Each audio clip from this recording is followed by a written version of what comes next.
Hello, romantics. I'm Sarah Gomez, author, romance lover, and host. You're listening to Romancing the Story, a podcast centered around writing, reading, and story structure, all with a twist of romance.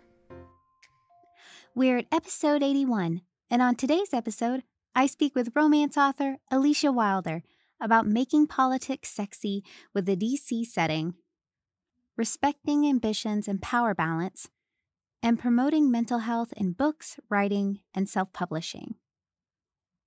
We dive into Alicia's book, My Secret Vice, a West Wing-type romance where a single VP and passionate congresswoman negotiate both policy and a relationship. Alicia mentioned being exhausted with politics, and I know a lot of people, me included, feel the same. But fear not, because this episode will cover the writing process about building an emotional depth in a high-profile romance and those important research details. Things like, would a VP's desk be big enough to enjoy some sexy time? You know, the important stuff. Our conversation touched a lot on being human and how important it is to share these stories as authors. My Secret Vice was originally pitched for publishing. Alicia decided to take the book back to publish in a time where the book can get into the hands of readers right now. And I'm so glad we got the story we did. Quick warning up front, we chatted a little bit about cannabis as it relates to My Secret Vice, but nothing too wild or crazy. It's related to a specific question and pretty easy to skip over if you wish. Links to connect to Alicia, as well as other media mentions, will be listed in the episode description. I do use some Amazon affiliate links for books, so if you buy through the link, it helps the podcast and is always appreciated. In case you missed it, I am now your go-to gal for the Emily at Imogen's shop. Emily was kind enough to include us as part of her launch and has put some incredible products together for anyone who loves some bookish swag. Emily at Imogen is a bookish shop featuring author collabs and seasonal goodies to fill your bookshelves. Honestly, there's nothing I enjoy more than sharing my favorite bookish things like funny stickers, spicy bookmarks, seasonal candles, and more with some of my favorite writing friends. And the best part? Romantics get a 10% off discount if you use the code ROMANCINGTHE10. The shop is called Emily at Imogen, and the discount code is ROMANCINGTHE10, all one word. Details can be found in the show description or on my socials. With that said, let's jump right in. Welcome, romance author and dark fiction author, Alicia Wilder. Yay! Hello, I'm so excited to be here. Thanks for having me. I'm so happy to have you, Alicia, because I know we've been trying to get this kind of on the books for a little bit, but luckily we're still right in the season. So we're right in the sweet spot. So we're fine. Are indeed. Yes. Election season. It's a crazy time. Right. And I was actually talking to kind of my brain trusts and my girlfriends about like interviewing you today. And I said, don't worry, guys. It's not like a political kind of talk. It's more about like, it's more of a palate cleanser, I feel like, because it definitely will give you all the feels without having the ick. You know what I mean? That was my goal. If you can't stop thinking about politics at this time, might as well read an escapist political romance about it. Exactly. Or after you vote, you're just like, okay, I've done my duty, but I kind of want, like I said, just a little bit of a reprieve, but I'm still kind of invested here. So Absolutely. It's the perfect pairing, voting and reading My Secret Vice. Perfect. So in case listeners don't know, can you tell them a little bit about yourself and your writing? Yes, I am Alicia Wilder. I also write as Alicia Darker. As Alicia Wilder, I write contemporary romance. It tends to focus on strong women and have a touch of realism to it. So my most recent book is My Secret Vice, about a fictional vice president and a congresswoman falling in love. It's like a spicier The West Wing and is set in the real world of DC politics. Also deals with harassment, ambition, and media pressure, as well as falling in love. And then as Alicia Darker, I write dark sci-fi, essentially, which I don't guarantee a happy ending for my Alicia Darker fiction, but I just, I like to write different things, and I didn't want there to be too much confusion between the two, so I picked up two different pen names, and I realized they sound very different, but they kind of come from a similar place because I battled depression for a long time in my life. And one of my symptoms was I couldn't read anything with a love story. It was just is a trigger for me. And when I was in that state, I wrote some darker fiction. And then once I fought my way out of that place, through medication and therapy, I started reading romance again. So at that point, being able to write romance was kind of a little victory. So I like to engage both those parts of myself. Well, I love that too, because I do feel like there's a lot of similarities actually. I have this whole idea in my head of like they're kind of two sides of the same coin because they're just like they're both high emotion. They're both, there's a lot of investment there. It's just I like that you went both paths, and I appreciate you picked a different name for them because I would have been really confused if I picked up one of your books under the darker fiction. Yes, I think it's important to be clear about what kind of story you're going to get. Absolutely. Absolutely. And I love that you kind of talked about My Secret Vice as like West Wing, but like sexier, because that's exactly the kind of vibe that I kind of felt from that. And I really enjoyed about that book. And I'm really excited to get into your darker fiction too, kind of after reading this. So for your darker fiction though, is there anything quite that you have published already under that? Yes, I just have one book out under Alicia Darker. It's called Erasing Olivia. It takes place in a near future world where there's technology that lets people travel through their memories. And Olivia is a depressed woman who wants to use that technology to erase her memories. It's dual point of view, and because there's someone in it who isn't depressed and like is kind of engaging with this depressed woman. So you get both sides of it, like the depression and someone who's not depressed dealing with caring about someone who's depressed. So it's definitely, I try to be very realistic in my depiction of depression. So it is darker, but there is some light to it as well. I like that. I like that you kind of went that route though, that it was realistic. That is one thing I will say when I was reading My Secret Vice that I really appreciated. I saw a lot of mental health kind of cues in there about dealing with anxiety, like struggling sometimes with that and communication, like struggling to communicate your needs. If anyone wants like an anti miscommunication trope, like you want healthy adults who are communicating clearly what they need, this is like definitely the book because it was so refreshing kind of seeing that and hearing that and being like, oh, this is someone who also struggles with it, even someone in a powerful position.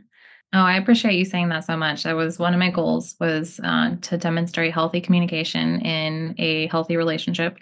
And, I was actually dealing with a lot of burnout myself when I wrote the book. So it was kind of my way of working through that. You recently released your political romance, My Secret Vice. Yay, congrats. Thank you. Yeah, and the book is about like you were saying, a determined congresswoman and an eligible bachelor VP who navigate both personal and professional challenges as their activities get a little spicy. So now I've always heard that when it comes to social norms, you kind of stay away from politics. And yeah, and your book puts us right in the heart of Washington, D.C. What made you decide to write a political romance? Well, truthfully, politics isn't that sexy, but as a backdrop for a romance, I actually think it's perfect. It's intense, it's full of emotions and big personalities. People are very driven and passionate when they get into politics typically. And DC, where I've lived, is kind of a small town masquerading as a big city. So there's a lot of like opportunity for forced proximity. And then there's things like vice presidents generally aren't allowed to have smartphones. So in my book, Cindy and Alex, they can't text, but they can have long phone banter conversations. And so kind of working within the structure of politics and like what is allowed and environment like this, what made it really fun for me. So the communication that you mentioned, you get to talk on the phone a lot. But yeah, the environment really lends itself, I think, to some old-fashioned romance where technology doesn't get in the way as much as it does in our typical modern life. And I was very immersed in politics when I wrote this.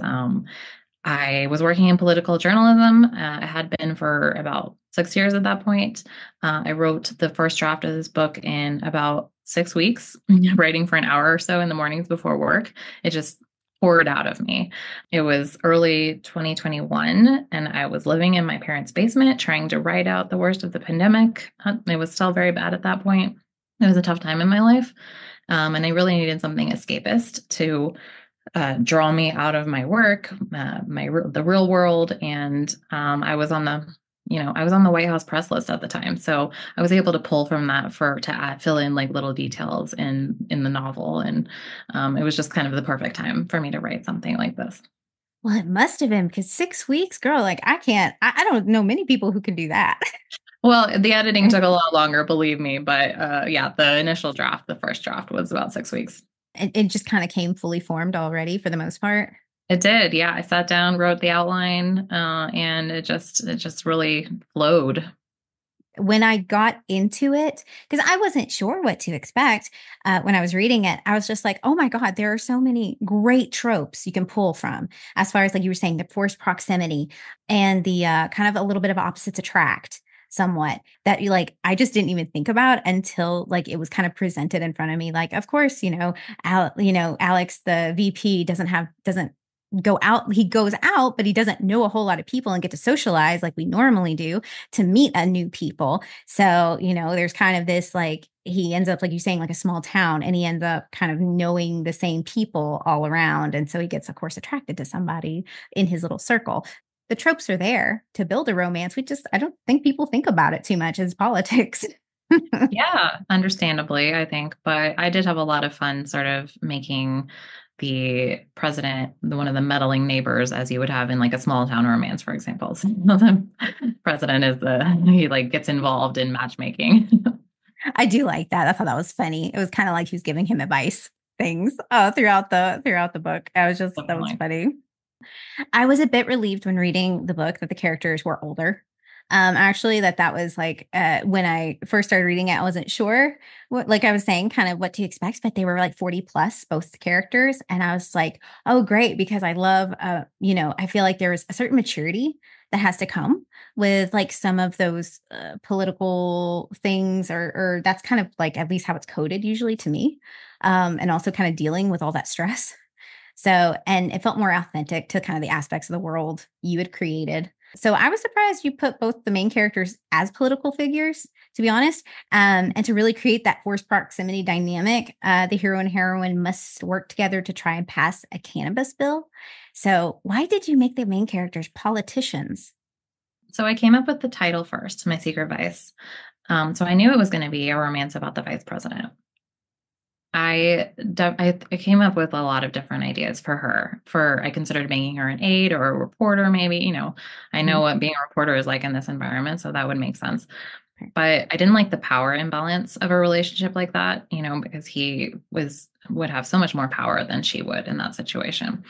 And then I love the movie The American President with Michael Douglas and Annette Bening. So I thought about making her a lobbyist, but frankly, I don't know enough about lobbying to write that character. So ultimately, I decided Congresswoman. I know a little bit about Congress. I've walked those halls, although I've certainly never been elected. But I wanted them both to be strong, ambitious, powerful people and really on kind of the same level playing field.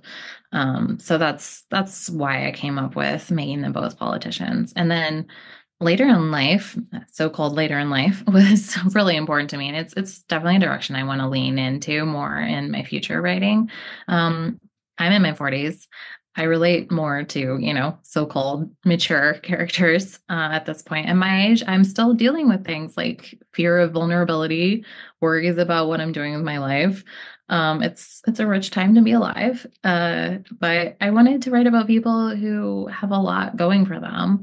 and good tools for dealing with their emotions, but who still face, a lot of obstacles and to love and to getting what they want and getting out of their own way, perhaps. So that was where I was coming from. Well, and I love too that you see these kind of older protagonists, but they're still like very ambitious. They're still like trying to chase like dreams. They're still trying to, there's so much work that they want to do still on top of that. And then but they also have the maturity that kind of comes with it. So I kind of like seeing that dynamic kind of play out. I don't think we've seen nearly enough of it in romances, and we're starting to see more. So this would be perfect for anyone who's looking to kind of invest in those kind of stories. So. Absolutely. Yeah. And I completely agree. We're seeing more and more of it, I think, at least in the indie romance space, but um, the more, the better. And as an indie author, I can tell you, I know a little bit about chasing my dreams, even at my age. Oh, of course, of course. You're never too old, I don't think, to chase dreams. But I feel like they always think that romance in particular is kind of a younger people's game, or for like in the books at least, right? The protagonists are always 20s, maybe, and they started to do a little bit of the 30s. And now we're just seeing them more and more of the 40s and some of the 50s as well. So some people have older protagonists too, as well, Yeah. kind of the golden years. So I'm like, I love that this story in particular, I felt like that lent to a strength to have them a little bit older, because then there was that maturity piece of like the communication, talking about your needs, kind of they knew what they wanted as far as like what they wanted from this relationship.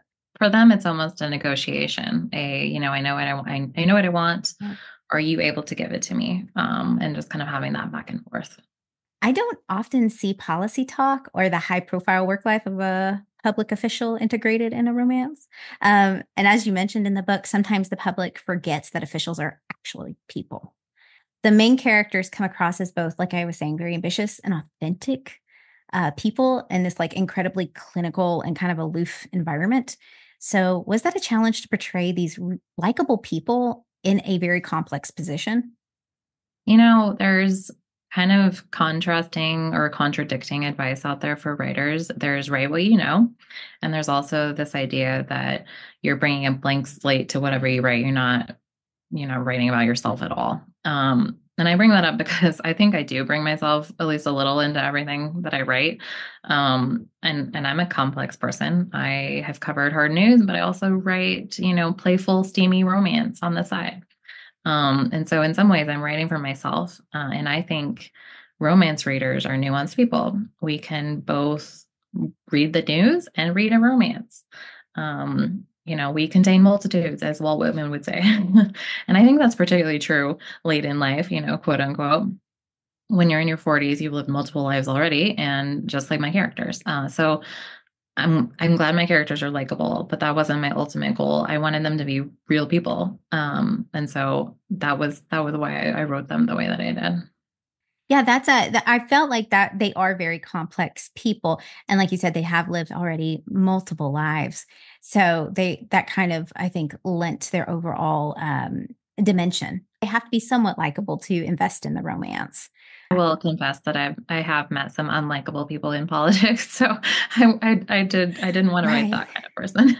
Well, exactly. And that's what I was kind of thinking when I was reading it. I was just like, you know what? I like these people. And you kind of veered away more from kind of the emotional pieces of the politics, which I also appreciate because sometimes I get a little palpitations. We all get a little fired up sometimes about those things. And but there were some surroundings of like other characters that weren't so likable. And that'll happen in politics. That'll happen anywhere, really. So yes, absolutely. And it is a romance, so maybe my main characters are a little idealized. They're like what you want a politician to be like, someone who really cares about what they're doing and cares about how it affects people.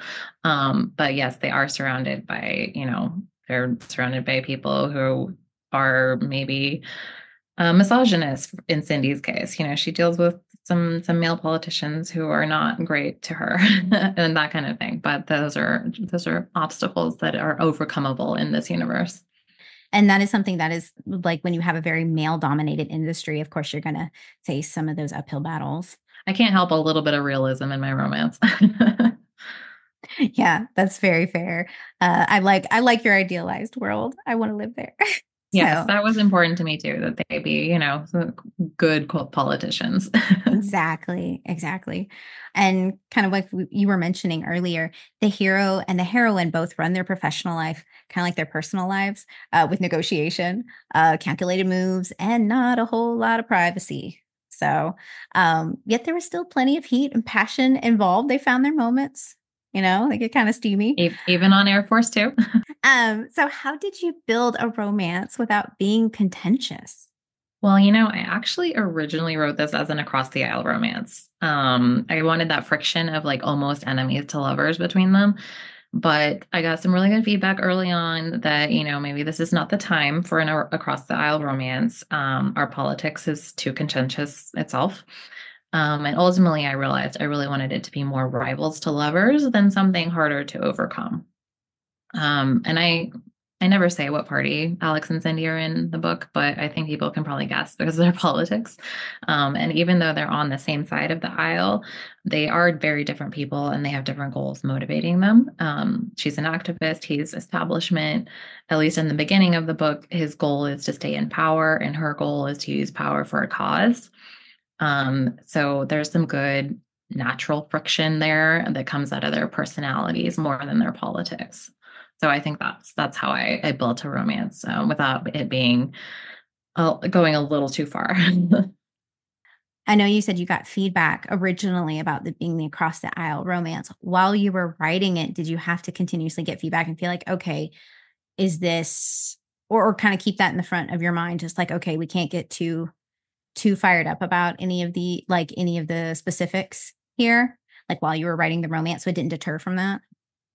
Well, I knew there were going to be plenty of readers who didn't want to be immersed in the details of policy while reading a romance. And I think that's fair. That's completely fair. But I did want to have enough details that it felt like you were immersed in a real world, if an idealized one. Mm. So I definitely was keeping in mind sort of a reader who maybe isn't as immersed in politics as I am or was at the time, and was trying to write it accordingly so that you were more focused on the romance than on the politics, because the politics is really not the goal. That's just the setting. That's the environment they placed it in. Exactly. I felt like it helped to pull from some of those pieces. Hey, you can sure, we're going to get a little spicy on Air Force too, because why not? But at the same time, they were also, that was just really more of a setting than anything. I will say the whole privacy part made it a little funny and kind of interesting, made it always very interesting throughout the book. Yeah, they're going to be interrupted. They're going to have Secret Service right outside the door. Yeah, it would be tough. Oh yeah, for sure. And I just didn't even think of that piece, but I was just like, oh, that makes it kind of funny though. And both kind of fun. It's just like, well, eventually we'll get found out. You and I both know that, but Oh yeah. it's a matter of time. Part of the stakes is, they're going to get found out. Like, it's a secret relationship for a little while, but can't stay secret for long in such a high profile environment. Exactly. Kind of like we were talking about earlier, there's a bit forced proximity as the two work together to pass a cannabis bill, one that the heroine Cindy rallies behind and is a big plot point for the book. Why was it important to highlight the struggle for the cannabis legislation? Well, I needed a policy to be the reason that Alex and Cindy meet over a negotiation table. And this is one of those policies that's still very active, very contentious in the US. It's kind of a unique issue, though, because it splits down party lines, but it also kind of splits within parties a lot of the time. And so even though Alex and Cindy are in the same party, I wanted them to have some friction over it and how to approach it. So this was kind of perfect for that. It's also a historic moment, potentially, for cannabis. Real life politicians are talking about descheduling or legalizing it right now. I think that generates some excitement, just timing wise, for something that otherwise has become almost commonplace. Well, it's legal in more than half the states, and the majority of Americans think that it should be. And I live in Colorado now, where it's been legal for a decade. So it's kind of commonplace here. It's not controversial here really at all, but it is still in some states. And I would say cannabis has that little bit of naughtiness to it still, too, that I had some fun playing with. These are two incredibly public, incredibly optics focused people who get to take a few minutes at one point in the book to have a little bit of fun. in there. Because like you said, it's kind of becoming a little like a little more destigmatized. I knew it was probably getting a little widespread when my grandmother had mentioned, you know what, I'd like to try it. Maybe for pain, maybe for her pain relief. You, And I was you, just like, you do well, that, Grandma. Yeah. I'm like, you go, Nana. I'll take you to Colorado any day. So, I did go back and forth on whether I wanted to have Alex and Cindy actually partake in the substance in the book, and that's one of the last scenes that I added in my revision. I wasn't sure if it would be a little too naughty to have, an elected official enjoying a little marijuana, particularly a vice president. It's not something that we have ever had. We've had a president talk about having used marijuana in the past, but not while in office. So, it was a little controversial, I thought, but I decided it was kind of important to the themes of the story to go ahead and have them, have their moment. A little sexy moment. there you go. And especially since Cindy's been fighting so hard for it and like kind of, making it legal. I think that was like a perfect little addition to it. So I thought it was, yeah, like you said, it was fun and kind of interesting and nice to see that, hey, look, the politicians are just kind of relaxing like everyone needs to do, not machines, Yeah. like they're not Exactly. robots. Yeah. So, and they struggle with that a lot. Like, what is the public interest versus what is me being a human? And I imagine most politicians do have that struggle. I really felt the weight, I think, especially when you mentioned a couple of times, specifically with Cindy, having that kind of responsibility on her as a congresswoman, that she was even like, there's a portion of her that was worried about taking bathroom breaks because she's doing it on tax dollars, on people's time. And so it was kind of that war within herself of like, I have to come to realize I'm just not a robot. I'm a human being too. In fairness, I think a lot of women probably deal with this. A lot of female leaders probably deal with this. And I think that portraying that was important to me with Cindy. She really tries to be the mom of her office and promote a workplace where women are free to be themselves and free of harassment, for example. And that's certainly not limited to congresswomen, but yeah, like I agree. Dealing with like, am I taking too long in the bathroom while on taxpayer dollars? Like that would be difficult. Right. And I've talked to somebody who on the podcast before who has mentioned that when they were talking to women, women struggle with this ideal of doing it all. So, and failing at that. I've never been in politics, but I felt like that resonated with me quite deeply too, as just a female. I have that struggle too of just like trying to do all of it and sometimes feeling like you're not quite up to the task and trying to war with that in our heads, trying to reconcile that. Yeah, I completely relate to that, as someone who has a day job and also writes on the side and also, tries to be a good human and a good partner and all of these other things that, are part of being a human. Yeah, because that is a trial in itself. I tell a lot of people, especially indie authors, because I talk to multiple indie authors. It's just like, man, y'all do so much work. Like y'all write the book, y'all get the editing done, you get the cover, you get do the marketing. You are a one woman show, and I appreciate that because like that's a lot to ask, especially when you have a day job on top of that. So that's when you grab your emotional support cat, right? Yes, I do have a cat on my lap right now. I don't think people who are watching this probably can't see my cat, but he is here. Well, Rocket is actually the president of my imprint, which is called Rocket Books. So he's just overseeing really. Yeah, he's obviously the supervisor. That makes total sense. Of course he would be. Yeah. He'll bite me if I say anything I'm not supposed to. So in your book, there was enough exposition, kind of like how you mentioned earlier, on how Washington functions to understand the stakes and the plot. But did you have to do any editing or be mindful while writing as not to focus too much on the business side, the politics, while integrating the romance?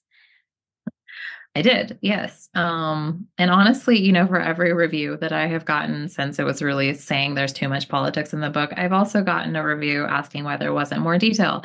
So maybe that tells you that I succeeded at the balance a little bit, hopefully. I mentioned, we've talked about I was immersed in politics at the time I wrote the book, but I was also exhausted with them. I think many people can probably relate to being exhausted with politics right now. So there was, while I was writing a lot about what I knew while I was immersed in it, I also didn't want to be too immersed. There was a lot that I didn't want to get into. Writing this book was kind of part of what was keeping me from the bottom of the pit, so to speak. I had this in exercise, and I don't recommend pandemics while you're working in political news. It's 0 out of 10 stars. It's my experience with that was one of the reasons that I include mental health in everything that I write, which you mentioned as well and is in this book. And I'm so glad that their fear of vulnerability came through in that way. But yeah, while I was really immersed in all those details floating around in my head that I really poured into the manuscript, I was also happy to hold back. Politicians, for example, are generally dealing with more than one issue at a time. And I really only focused on one issue in this book. Alex mentioned at one point that he went to Europe for like a month. But it's just kind of a side note before we get back to the love story with him and Cindy and them falling in love. And that's the fun stuff that I really wanted to focus on. So I wrote what I wanted to write. And I think that kept me from getting too buried in the political details. Kind of funny to me, though, that you got some reviews that are like, it's too political for a political romance. Yeah. That just seems funny to me. Like. But at the same time, I do feel like you did a great balancing job there, because that is hard to do, especially when you are talking about something so divisive. So I feel like you struck a really good balance between that and really highlighted the romance without deviating too far into, like you said, the policy talk or any of the little minute details. And there were like times when you mentioned that Alex did have to take time away, like you said, the trip to Europe. Or I remember there was like, he had like a Zoom call at one point, like it took away time from Cindy a little bit. Like about the Middle East, which, is something that presidents and vice presidents do have to deal with. Exactly. But it was like couple little sentences and that was it. So we went back to the romance and I was like, perfect. That's where I want to be. So that's where I want to be too. So yeah. Exactly. Like you said, it was more for the setting, for the dressing of it all. And while it did lend itself into characterization and some of the experience that kind of had set the stage for both Alex and Cindy, it didn't overpower like any of the plot points or their romance in particular, or even the tension in the book. And there are so many great world building elements, kind of like we've talked about a little bit, and characters that create this realistic, albeit sexy dynamic. From like pieces of like Secret Service helping hide a secret, which I think is just too funny, to a State of the Union address that is considered foreplay, I think. All of it feels like taking parts of like this really dry policy making world and adding a bit of romantics. So was there a lot of research and exploration into the political machine to make it feel current?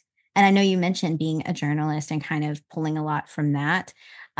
So like I was thinking, like, did you integrate any of those like some of real life experiences and or like just like, okay, I'm gonna take a little piece here and there and kind of figure out how I want to Frankenstein this together? Yeah. Well, I would say I did just kind of take little pieces from here and there from my experience. I lived in DC and I was a political journalist for over 6 years, and that covered 3 administrations because I actually left and came back. So, I covered the White House and Congress. I covered events that are in this book, like the White House Correspondents' Dinner and the Easter egg roll. But that doesn't mean that I know everything about politics or DC. So yes, I definitely had to research things like Air Force Two, which I've never been on. I knew that they served custom-made M&Ms on Air Force One, but I had no clue whether the president's office or vice president's office was big enough to have sex on the desk, for example. So I did take some liberties. Just the important details, right? Yes. I didn't really know who I could ask that question of, although I did send a list of questions, like random questions, to a White House correspondent friend of mine. Things like, does the vice president have his own helicopter? Like, is that a thing? Because I'm not actually sure. So, and I Yeah. had another former correspondent read the manuscript actually, like as a beta reader, and just to make sure I didn't get anything like egregiously wrong. And he said, and I quote, "Whoa, I was not expecting those sex scenes." So, on the other hand, I was able to pull in trivia that I just know because of the life that I lived, like little insidery references to real life vice presidents and presidents. So Alex, my fictional vice president, he loves classic cars, just like Joe Biden. And he has a thing for novelty socks, just like George H.W. Bush did. I refer to Al Gore and Dick Cheney and Barack Obama in various places in the book as comparison points for Alex as well. So I had a lot of fun with that. Yeah, I like how you kind of integrated all those little details because some of them I did recognize, some of them not so much, but some of them I did. And I was just like, oh, that's kind of fun though. Yeah, I was like, these are going to be little Easter eggs. Like some people are going to Yeah. get them, like the socks, and probably not a ton of people remember HW's socks at this point, but there's going to be some people who do. So it was fun to add little details like that. Yeah, I think that's hilarious too about the correspondent. I was not expecting the sex scenes, but it's Yeah. like, listen, your research went like your feedback is very valuable. That's what it helped with. Yeah, he was like, are all romance books like this? And I was like, well, Oh, oh, sweet summer child. yes. Yes, a good portion of them are. So A good portion, and the portion is good. very, very. And I believe you had mentioned pitching My Secret Vice to a publisher, but you decided to take it back and self-publish. What was the deciding factor to self-publish instead? I did. This was such a back and forth with myself. I did have an agent interested in the book.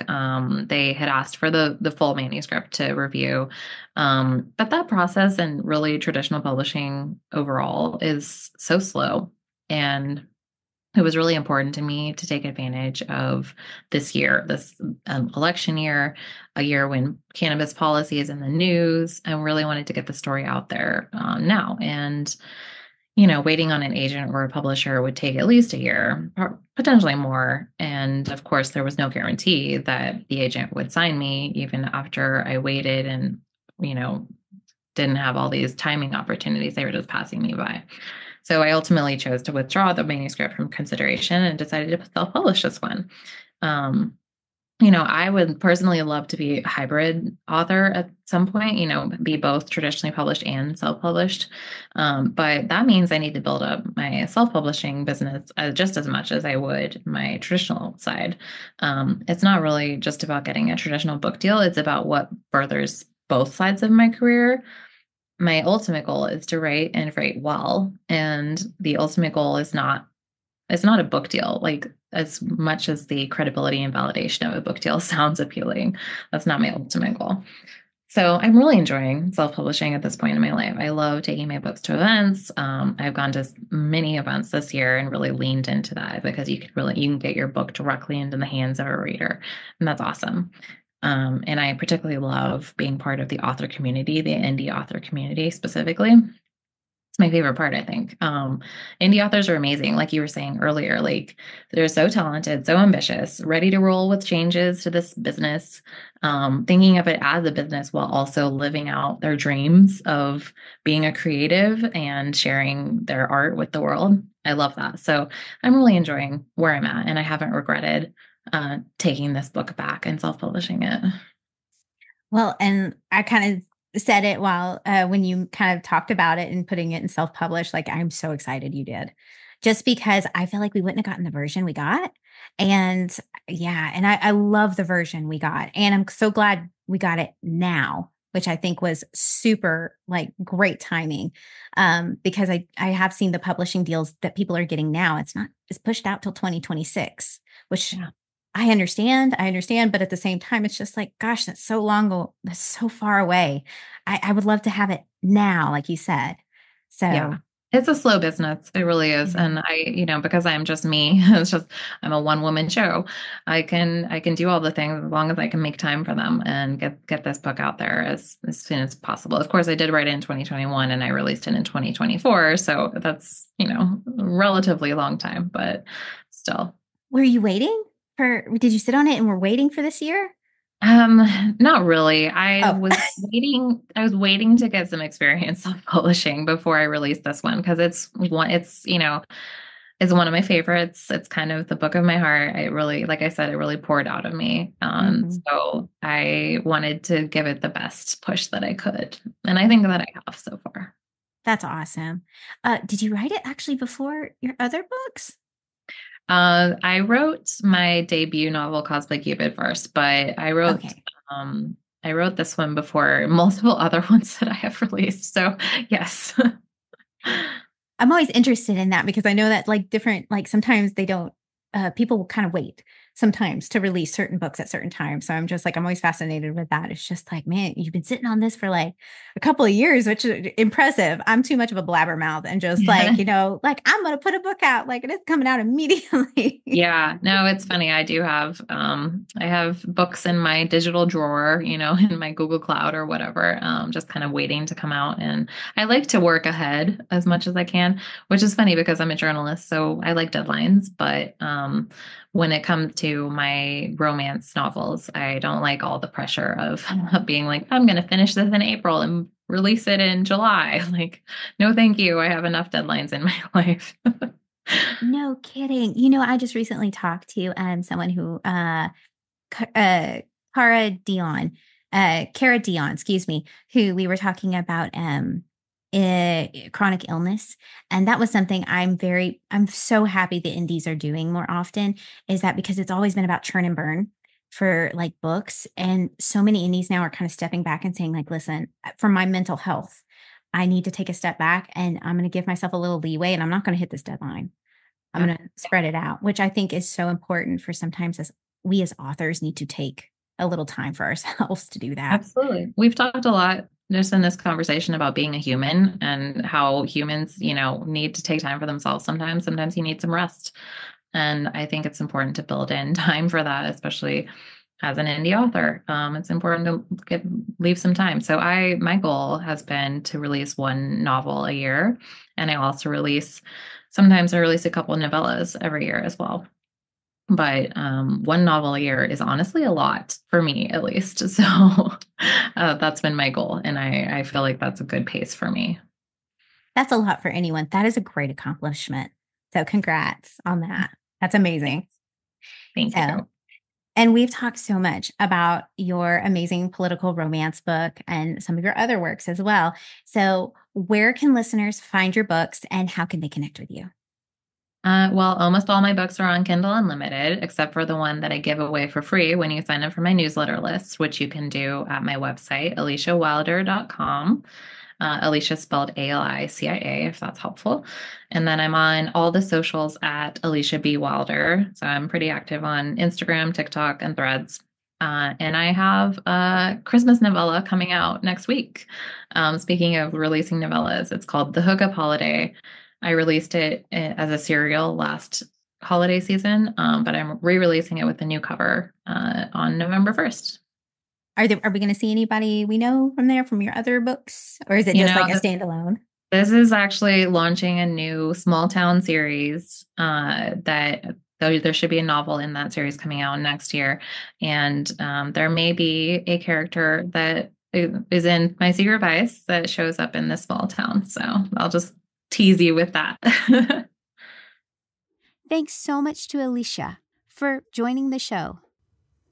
If you like this kind of content, don't forget to subscribe wherever you listen to podcasts. That way, you're the first to hear new episodes when they drop.